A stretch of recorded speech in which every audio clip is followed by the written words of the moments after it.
Protests erupted on Sunday as Spain's King Felipe visited a suburb in Valencia, badly hit by last week's deadly floods.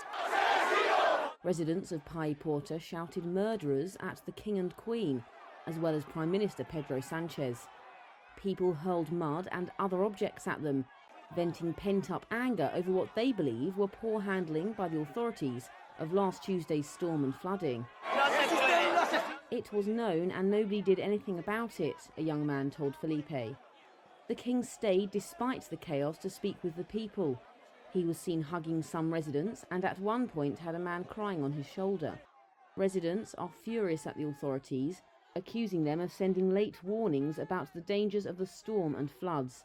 They also say emergency services responded slowly after disaster struck. The central government has said issuing alerts to the population is the responsibility of regional authorities.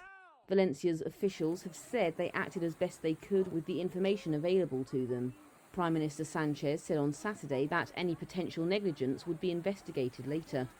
The death toll from the country's worst flash floods in modern history edged higher on Saturday. Almost all have been in the Valencia region and especially Pai Porta.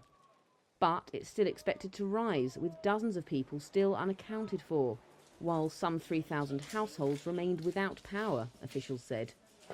With the floods causing extensive damage to the region, many local residents are now coming together to rebuild their communities.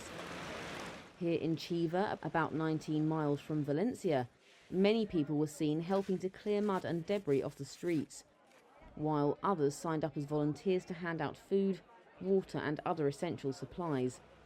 It comes as thousands of additional troops and police joined the disaster relief effort over the weekend in the largest such peacetime operation in Spain.